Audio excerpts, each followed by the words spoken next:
She just broke the ceiling. Yeah, that's when you say something really. We can do with that one. Okay.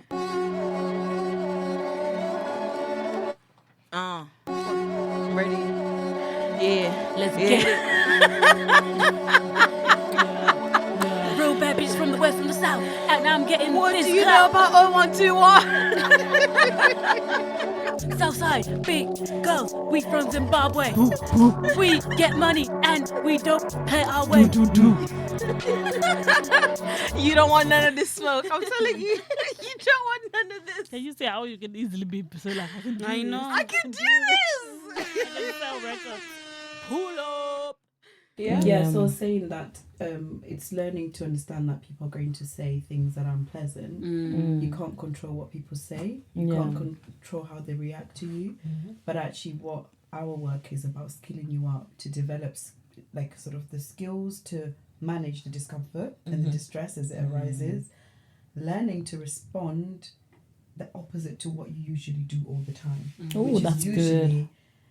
When we're in those situations, is to use humor or to like sort of agree with them or to just find a way to deflect or detract. Diffuse. Defensive, like that could also be anger. But actually that's not achieving what we want. They'll probably still make the comment again.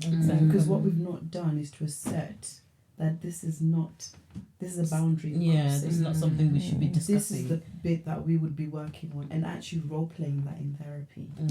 Doing that together. Thinking about scenarios where it comes up. Skilling you up to sit with the discomfort. To also explore what your reaction is in that moment and where it's coming from. Is it that you feel in that moment, you feel a sense of shame? Do you feel like you're not good enough? What thoughts are coming up? Because the thoughts you're coming up with usually then influence how you react to that person. 100%. If you think this makes me a bad person, you're going to try and appease to stop the person being more aggressive. You might be like, you know, do something gory, like, but you know that is not who you want to say. So we need to also get to the core beliefs. Core beliefs are basically those held truths that we have about ourselves. They're usually unchangeable, unshakable. They tend to stay constant, and we do everything every day to try and disprove those core beliefs, either by shielding ourselves or like the mind is so powerful. It's so powerful. So so that's powerful. the bit, because when people say, but I don't know, you're teaching me all this, I'm going back to the same family. You cannot change that family, but you need to learn how to honor yourself, your values, and that takes years of work because you've also been in that family for years. So you're not going to reverse or like change certain patterns of engagement overnight. So yeah, it needs invest. You need to invest. Basically, what I'm trying to say is it's not a quick fix. There's no quick fix to this. Yeah, but boy, is the result worth it? Do you know what I mean? I mean, Annette, I love you said result. You went to therapy. You can speak for yourself because I like the result. I always recommend it to everybody because, like, I think what I found about therapy was sometimes just saying things out loud kind of makes you face to face with them and be like, oh my God, is that really what I think? Is that really me speaking? But then you've said it, so now you can confront it and then see how you can sort of manage it going forward. Which is what I love, because it gives you like a way of like self-awareness that you can have within self-awareness. you. And then I think I've always wanted to understand myself way better, which is what kind of drove me to it. And because I had that, like, I wanted to do that. I think that's why it worked even better, because I was very curious about myself. Like, why do you think I do this? Like, da da da. And even sometimes the therapist will be like, you're very perceptive, you know that, you're very da da da. And I'm like, oh, I am. But yeah, can you answer me? So I always recommend it. I need to go back because I've stopped for a little while, because I think I noticed that sometimes just going without actually giving yourself space and time to actually put those things into practice, especially when you're around certain people. Or whatever. These people. I remember she'll be like, let's say I know she's had therapy or whatever. She'll be like, I don't want to speak for the rest of the day. I've had therapy. I'm like, damn, what's going on in those sessions? But I think it's actually quite heartening to hear she told you she was in therapy and she's had a session. Yeah. Usually it's quite a coveted, like people keep it Keep under it wraps. wraps, yeah. They don't talk about it. So actually that tells me something about the two of you. And I didn't know. And I'm joking. just saying that. I just want to recognize that moment and not switch into like understanding. But I think the fact that she was able to communicate to you that today I've had therapy, I need time. She's communicating with you. Firstly, takes away the stigma of going to therapy, because if I've gone to the GP and I tell you, I went to the GP, why? That's never a stigmatizing conversation. It's actually quite normal, and people follow up. Oh, you said you had GP appointment today. Is everything How did it go? alright? Is there anything you need? But usually the response to their plan. Oh. People don't know what to say. So I just want to recognize that it's quite nice that you're able to like share that experience. And the outcome, like you said, is powerful. Really, really good. And then you asked, Oliver, you asked if I've been in therapy. I was just about to say, you're not running away from my question. I'm not going to run away, because I think it's probably the most important thing that any therapist can do for themselves as well. I was thinking that. Were we not saying that? We were Yeah. watching this show. What's it called? Oh, sorry. No, I interrupted you. no, She said, go let ahead. her finish. No, I want to hear it. It's okay. What was the show called? Couples Therapy. Yes. And then we were like, do you think the therapist has therapy? I said, yeah, definitely. Yeah, and she You've got did. to. She did. She shows us, like, she goes to her, like So, one of the who's- therapists, and then like she also therapizes her, and it's like it's so interesting. It's so interesting to see. watch. Good, yeah. Because I think being on the other side is really powerful, because it gives you a chance to also look at what you bring into the therapy session with somebody else. Because there will be things that somebody's talking about that sort of resonate with my own lived experience, and I need to learn a way to like heal that part so that I can show up in my full capacity for my client. So if you're not processing those feelings, they can you're show probably up. not providing the most. At times I think it can become you lose your ability to step back and actually intervene and support that person, because you're now reacting to maybe unprocessed material for yourself. So for me, therapy has been the most powerful thing I've done. In fact, a lot of training programs in the UK, especially like counselling psychology, psychodynamic therapy, these are all different schools of thought, essentially. That's what I'm saying. They mandate therapy as part of your training. You have to do it. Like it's part of a competency. You have to be in it sometimes for up to a year. But with my professional doctorate, it wasn't sort of a prerequisite or a mandate. So I've had to, most people end up taking it up their own volition, but it's not something that is like, which I find interesting personally. I think it should be sort of mandated. Picking up my word of should, I think it should be recommended.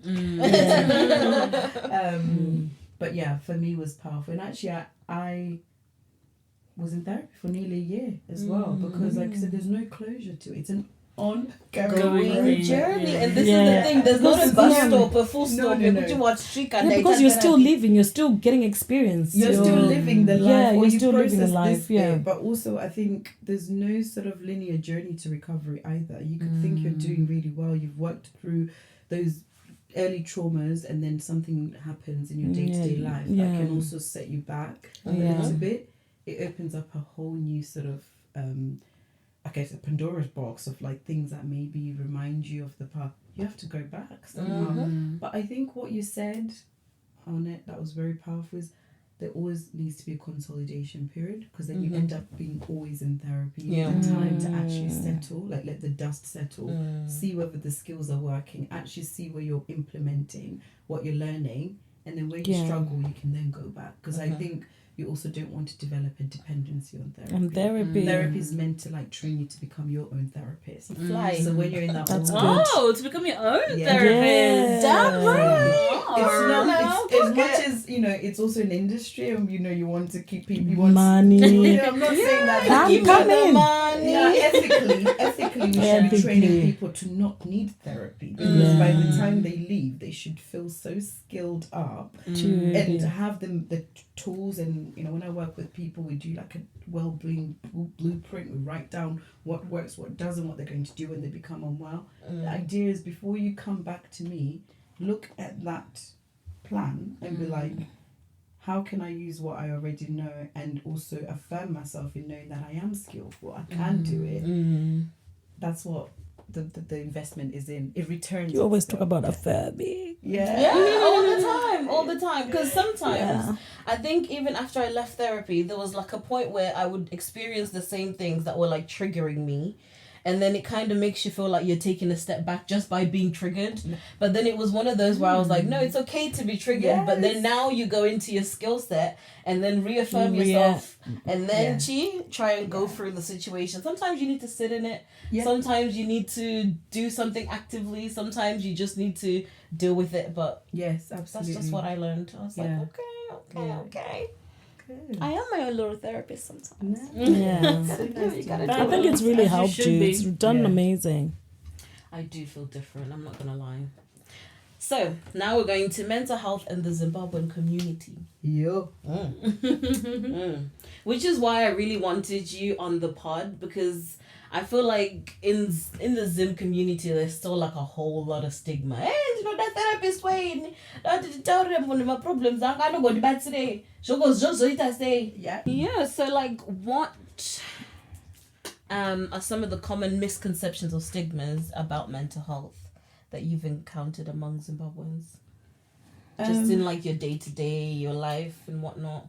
I would even say that some of the stigmas are kind of at a societal level, but they manifest culturally in a different way. Like, there's a wider like sort of societal stigma around mental health. We like think about the history going back to like I'll even just go back to like Black history. If we're thinking about how we engage with mental health history, historically people who were mentally unwell used to be sort of locked up in asylums. It was actually, in some sense, there was a criminalization of it.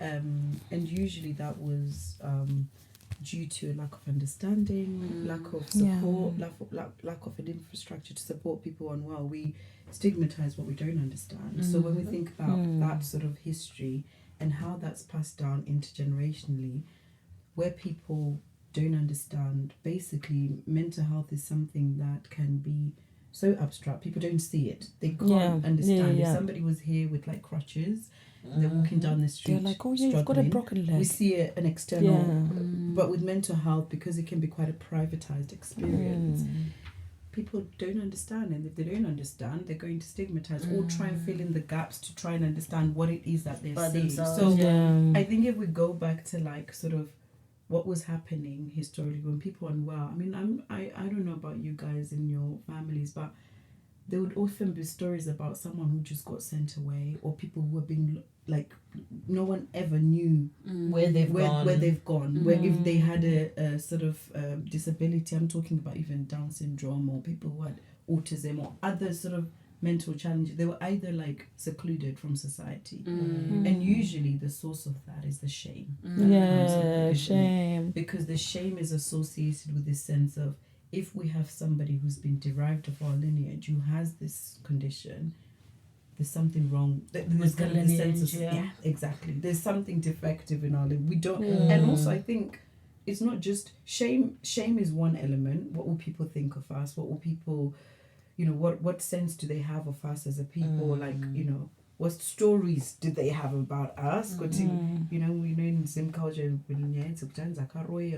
or something happened in the family. That's why it's all coming back, because it's to do with like unresolved ancestral conflict. It's all coming back in this child, and people are trying to make sense of something that feels quite mythical. But I think also another angle which I want to think about why this is stigmatized is, let's imagine sort of a 2025 where tomorrow all mental health stigma goes in Zimbabwe, and suddenly everybody is talking about their mental health. Do we have the infrastructure? No, not even a little bit, I don't think. Do we have the resources? Do we have the support in place? Zimbabwe has a population of about 28 million, would you say? Yeah. About 22. Confirmed. Confirmed. Thank you. Fact check that. Fact check that. Around 22. So, of the 22 million, 16, even lower. I thought it was 24. 16. 16.6. Oh, Yo, damn. Okay. Okay. So, of the 60 million people in Zimbabwe, I'm just putting it out there as a question. How many psychiatrists do you think there are in Zimbabwe? Maybe a couple hundred, child. Couple hundred? Oh, no, what's your Less guess? than 100. Give your best number. I'd say 60s. Probably like in like my 20s, to be fair. Like qualified. Probably. No, not that low, darling. I think I it's think it's a very couple low. hundred. Yeah. Couple Put it in the hundred. chat. What do you guys think? But I think they are 12. I told you. So I don't know what the mathematics is because I can't do the ratio. That's in. But for every Same. whatever 100,000 of people, there's Yeah. one psychiatrist in the country. So when you think about that, Damn. the stigma That's insane. the stigma attached with the lack of resources and support surely creates conditions when people are unwell. Either people are trying to solve it themselves within their family because there's nothing out there. People don't know what's going on because there isn't anyone out there they can go to ask what in name. My child is What's presenting happening? with this. People are also trying to find their own remedies where they've had to like be so resourceful in finding solutions themselves, whether it's a physical ailment. Why would we expect anything different from mental ailment? Because when people are unwell, name lumbu, or whatever it's called, is that ginger? I forgot that right. She's a Zim babe.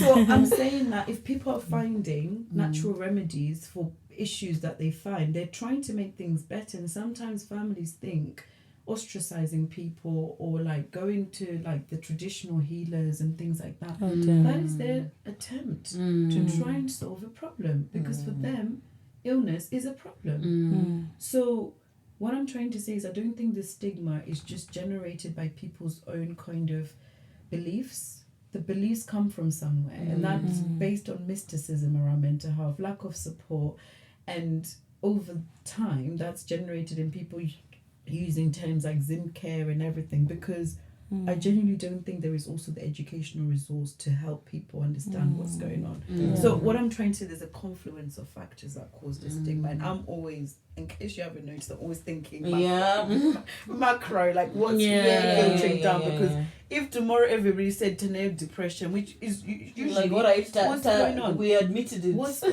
We've admitted What it. now? But also, I think the comment you made about mums and our elders saying, you know, what does it help? Not that I'm a therapist, and my problems, angle and everything. There's also still like difficulties of people just even talking amongst themselves. So listen. and even if, like if you're not even talking amongst yourself within your own family about what's going on, what is more even going to a therapist? So the aptitude for seeking help usually starts with your own attitude of help seeking within your family. If you're not asking your dad for Are you help clocking this because you're tea? stressed, if your child is not coming to you and telling you they have exam stress, which is something that is normal, understandable, support, you can offer support. Why would that child ever grow up, or that adult ever grow up to think it's okay to go and ask someone external to their system? That's right. So I guess what I'm saying is charity begins at home. We can't say, why is there stigma in Zimkosh? Why is there stigma In your house? family. Why is there stigma in your household? Where does that come from? What environment are you creating for your family to have that openness to discuss difficult things before they get to crisis? And sadly, in our community, we tend to see people present for help when they're like really unwell. People are being sectioned, people are being admitted into hospital, and when they admitted in hospital, usually they have to be treated using medication, or they have to be held under the Mental Health Act, which I understand, which is about being held under the law because you cannot keep yourself safe. So we're getting to crisis point where we are overrepresented actually. If you look at the mental health sector, Black people are overrepresented in inpatient wards, but they're underrepresented at my level here, which is the early intervention work. So what's going on there? The problems are there. Disconnect somewhere. There's a disconnect. Because why are we at the Why are we most there? extreme end? Let's doesn't deal really with it fix here before it goes there. Yeah, and I think when you're asking about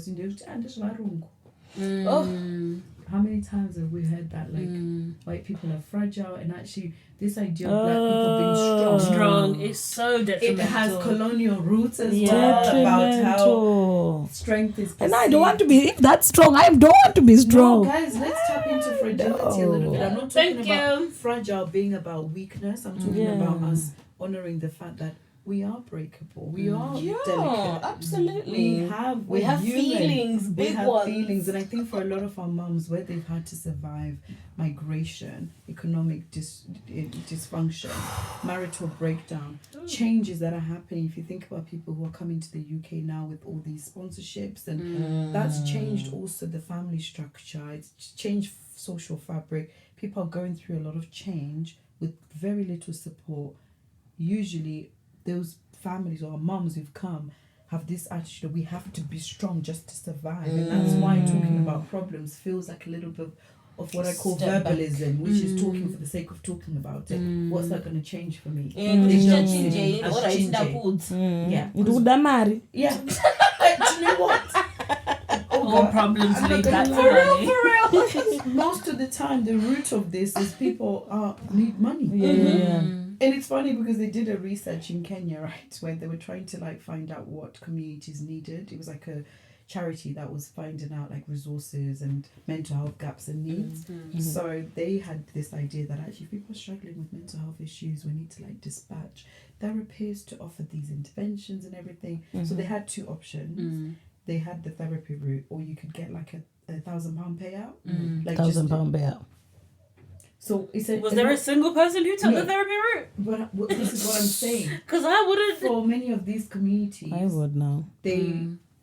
Economic distress was what was limiting opportunities for them, for their children. So then in turn we know fixed money said problems. is very much intricately linked with emotional well-being. Yeah. So where people are saying I just need money, I don't think it's just about this gluttony and wanting to just have Loads of money. There is also recognition that within our communities we also have high levels of social and economic deprivation. That is real. Even in the UK, guys. Just Zimbabwean context. So my answer in a very long way is to say it's a multi-systemic issue, and I think if we just look at the stigma at a very local level, I could do a workshop tomorrow saying let's destigmatize mental. Is it going to change? Probably not, because if we're saying it's an attitude issue, then it means the intervention should be about changing people's attitudes to it. But I'm saying it's a systemic issue, which means we need to start from actually what are the resources, opportunities. We have 12 psychiatrists. I don't know how many of me are in Zim, clinical psychologists. Probably a far and few between. So it's a bigger beast than what it's maybe made out to be. And I think sometimes we just focus on those comments that are made in the home, but usually there's a bigger context to it.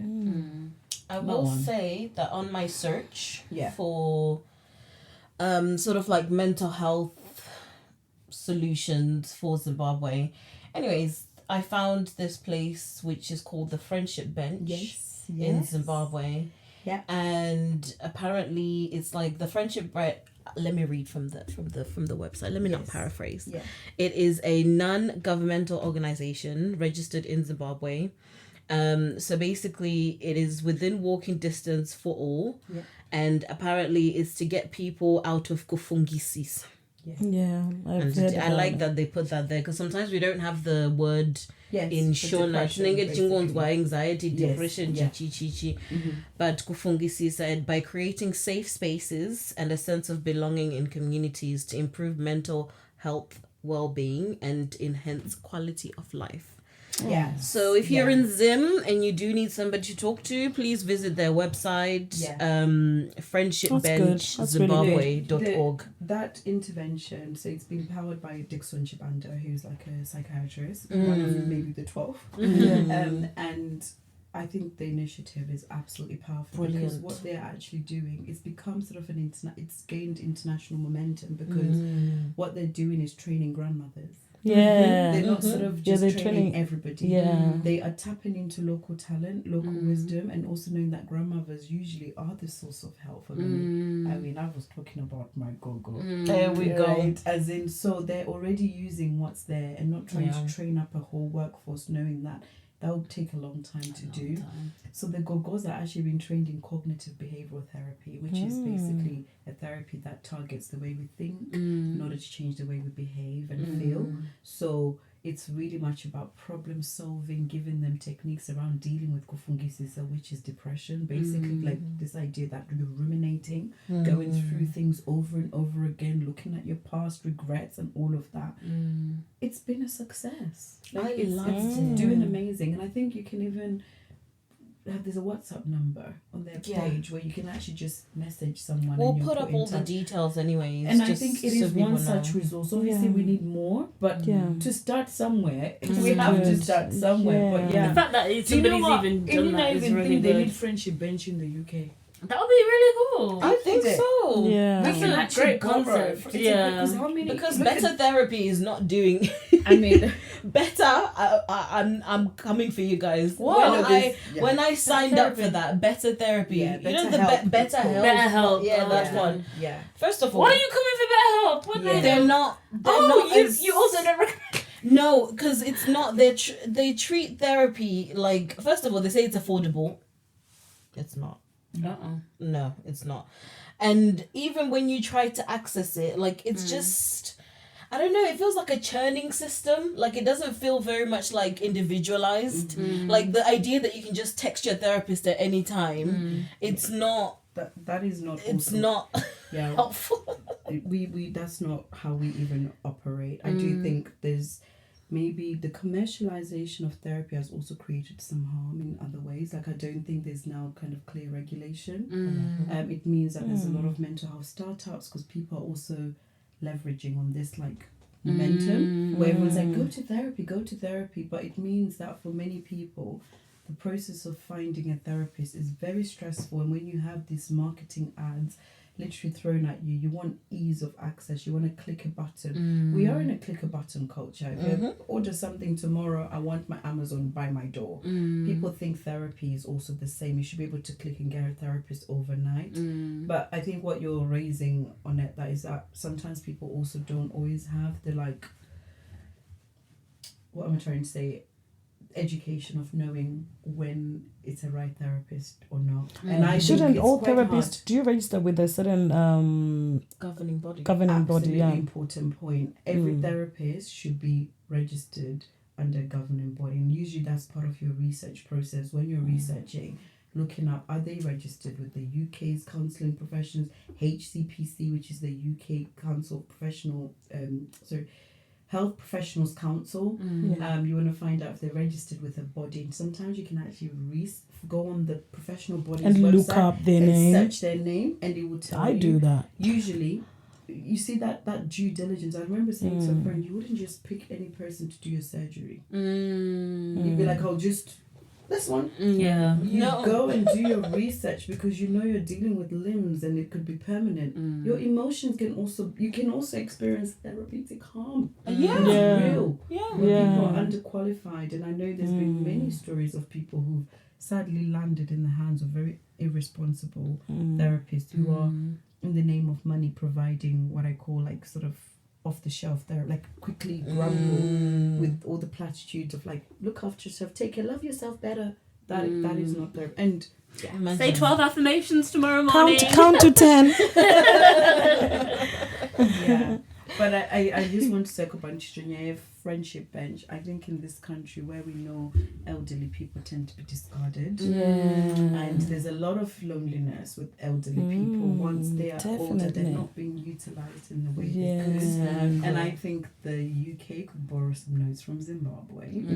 Oh, period. Sort of running things like friendship bench in the community, and allow it, because I think you'll have a mutual benefit for the young and old, just Yeah. in terms of that intergenerational Imagine just connection. being and the wisdom. You know what I always say, the wisdom that the older generation carries. Yeah, Imagine they can pour all profound. that profound. Level. And they're waiting just to share it. Have Just to you ever share met it. somebody like an elderly person on the street? Like you should just say hi to them. They're so quickly to wanting to talk.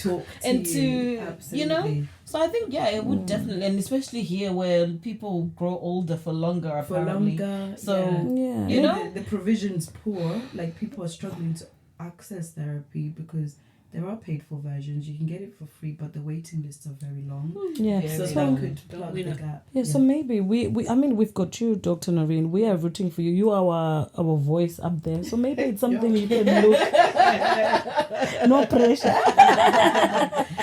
Yeah, maybe you can look into it. Maybe in the future. I think it's such a good. Yeah. They've been trialing out in like Sweden and other like white Western. Because imagine if it European happens in the whole of UK and be like, Noreen did that. That would be so amazing. Yeah. Girl, receiving. You know what we were talking about? You know, vision and holding in Yes. mind like Yeah, what yeah, feels scary or impossible. Yeah. In a few years, maybe this could be something that we are pushing. Like a friend from a Southern Africa, that Ubuntu spirit, and thinking about. And I have been thinking a lot about like sort of collective spaces for support, because when people tell me things individually in therapy, I'm like, there's like a commonality here. Yeah. It's all been produced by the same systems. What could we do to bring people together and offer like something more collective? Because it fits more with how we think anyway as Africans, that collectivity. Anyways, we're going to the last few questions. Yeah. Do you want to do all the honors, Ollie? Or? Yeah, for young Zimbabweans interested in getting into your field, what advice would you give? Get in. We need you. Is that enough? Just do it. Just do it. We need. I can't overstate this fact, but we're in a current climate where there is more talk currently about diversity in the field, and because we're in this part of history where they're saying we need more of us, there's a lot of initiatives that are being put out there to promote racial diversity within clinical psychology. So if there was a time to get into the profession, It's now. because there's funding, there's schemes, there's mentoring, there's opportunities that are literally being thrown into the field to kind of promote that. So if you're a young Zimbabwean and you want to get into psychology, I would first ask you, what is your why? Why do you want to do it? What's that story? What's that sort of value that you're holding? Because I think sometimes it might be that psychology might not always be the root. Maybe you have this kind of sense of I want to help people, and that might come up in different ways, because you don't necessarily have to be a psychologist to help people. People go down social work route, nursing route, people go down like advocacy, but why psychology would be my question. You know, why do you want to do it? Because when you understand the why, it makes it easier to start mapping out how to get there.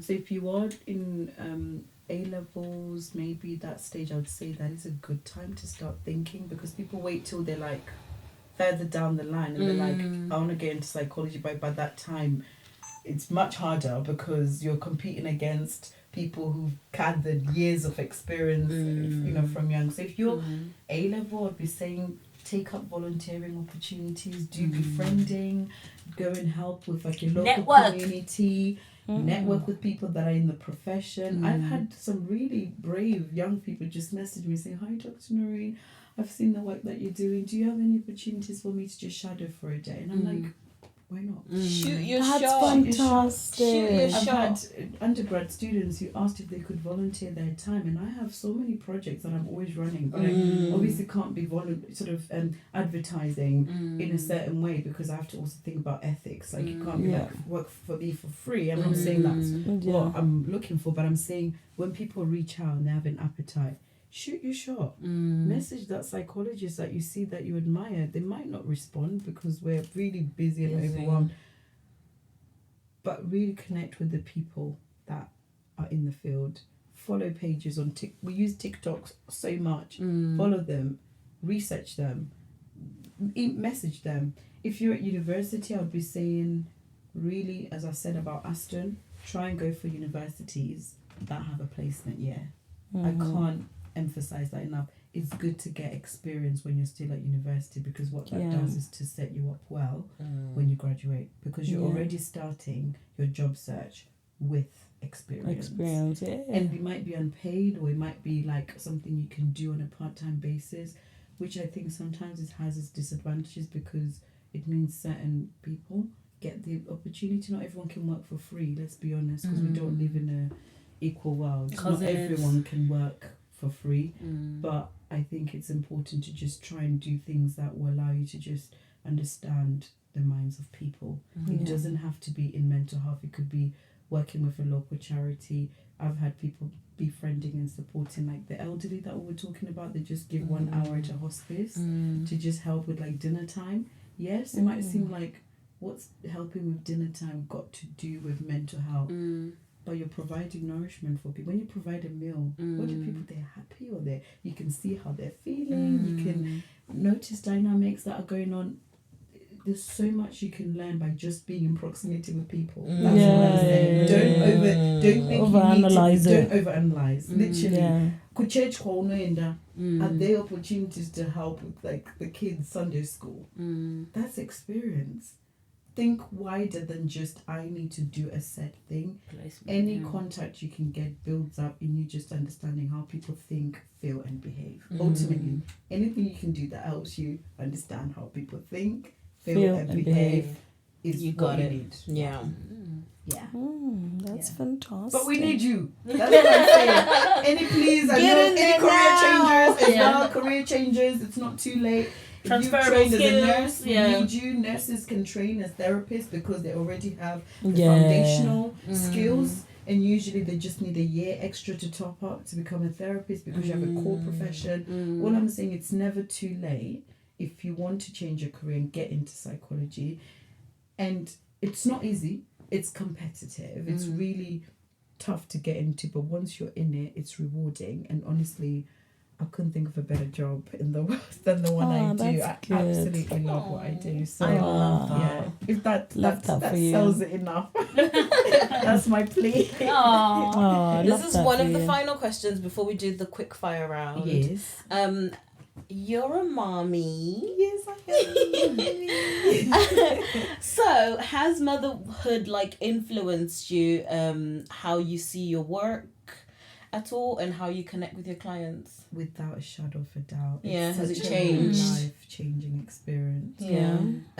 For me, when I say it's been a life-changing experience, when you become a mother, it also helps you to go back to your own roots of how you were mothered or how you were parented. And actually, it's helped me to connect with my young self. What I'm trying to say there is that when you have a young person who looks at you with such love and they have no such wonder preconceptions about you. Nothing. They have no idea in terms of like they treat you with love and care. And I'll just give an example. Some days when I was like in the thick of postpartum, like mommyhood, figuring myself out, I would wake up, I've got milk stained tops, I haven't showered, my hair is looking a hell of, but they still lean in and cuddle you, and I'll be sweaty. I'm like, oh my gosh, if I was next to someone, I would be thinking, boy, oh Gross. There is kind of this unconditional love, care, and regard they have for you, which can really affirm your kind of essence as a person. That actually all the other things that maybe I fixated on about, was I good enough? Would I be able to do Am I this pretty job? enough? Yeah, it's transformed even how I look at myself and my capacity to care for this young person, because every day it's a confirmation of just my sense of purpose and the duty towards them. So I love being a mom. It's been amazing. But at the same time, I would say that it's also meant I have higher sensitivities to certain things in my job, not in a negative way, but I've noticed that in my, because I work in the NHS as well, I have such a strong advocacy for mums now that maybe I didn't have before. So when we have young mums coming to the service, I'm thinking already about that postpartum stage. To intervene, or if they're showing distress, let's find a way to support them. We've had young mums who want to access our services, but they don't have childcare. I can empathise with that, and I'm always thinking, what can we do to support them to get in? Because before, I don't think I had that level of like understanding of that world. There was a sense of like mums just sort things out, but I've realised in my work, asking those questions about sleepless nights, how is that impacting your mental health? Asking about lack of support or being able to ask for help. What's going on for you? What are you struggling with?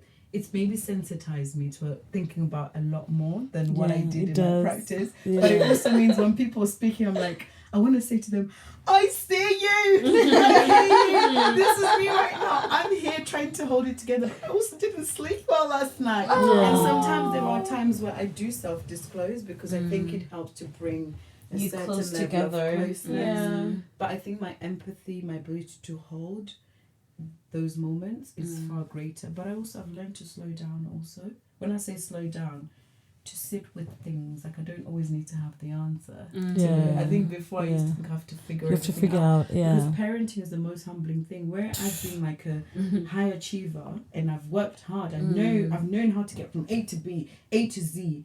This time as a mum can also be a time where your competency is threatened because there is no A to B, no A to Z. There's no manual. I'm having to dance with a lot of uncertainty every day of like, I don't know that. But I'm gonna do it anyway. And you have to do it. And I feel the fear every day and I'm like, I don't know what I'm doing, but I do it anyway. And I think that's helped me to sit with moments of like not knowing the answer, even in therapy. If I don't know, I'm like, let's sit with it and see where it goes because that's courageous. It's allowed me to like sit that's with discomfort. that's courageous. Courageous, doing it past the fear anyway. Yes. And also just knowing you're doing your best job in that moment and affirming yourself in that. So it's the best job in the world, honestly. I love that. That's nice. And right before I give you the quick fire, it was a really just like cute to end on a little light note. I personally wanted to ask, do you find yourself being a professional? Like, I was going to ask specifically about dating, but I'm actually just curious in terms of the way you navigate life. Yes. Do you like psychoanalyze people? Like, you know, like you're in the shop and then you overhear somebody like making a snide remark to their husband and then you're like, that's that, or do you like have that time where you shut off like, look, I'm not therapizing, like I've clocked out, just a human. I'm just gonna live my life. I was gonna ask in the sense of like, you know, when you're dating, I can imagine like, you know, you're single and then you're meeting somebody and then they're like, you can tell that they're, you know, maybe overcompensating for something and you're like, probably childhood trauma for not feeling good enough or do you do that? Because I feel like I do that and I'm not even like a professional. Like, do you know what? and we do that to each other as well. Like, like Annette could be talking, and then I'm like, do you think that's because you feel like But I can imagine it's different when it's your job. No, I think a lot of people always ask me that question. Like, are you analysing me? Are you like over? And I think sometimes even people are a bit mindful. Like, they're not comfortable with you. Don't say that around Noreen. Like, oh God, my doctor, I'm gonna be careful. But the honest truth is, because of the work that I do, I've also learned to compartmentalize because it is my job. This is what I do every day and I do it with such great vocation, presence. I pour my aura into my job and I do it with such passion and care for like people's well-being. I'm very passionate about my work. But it also means that when I'm like in normal setting, like just right now, I'll be honest with you, I've been Noreen. This is like another identity I've stepped into. But I also I still switch. Like just you like need to. If you're trained to look at things, you can't stop your eye from seeing what it sees. But the difference is when we're talking here, I could observe something like, oh, that was an interesting comment, but I don't feel the urge to do anything with it. But in therapy, if you say, oh, but you know, I'm just a rubbish person, everything. Oh. Let's unpack that. Let's unpack that. Yeah. So I'm saying in my day-to-day life, I have the ability to notice, observe, but I don't feel the need to action on it because there's the response is more about I need to do something about it in therapy. But in day-to-day lives, all I'm saying is but I don't always feel the need to do anything with that information. So I'm truly me in most capacities, in most settings, and I love the ability to see things because I'll just be like, interesting.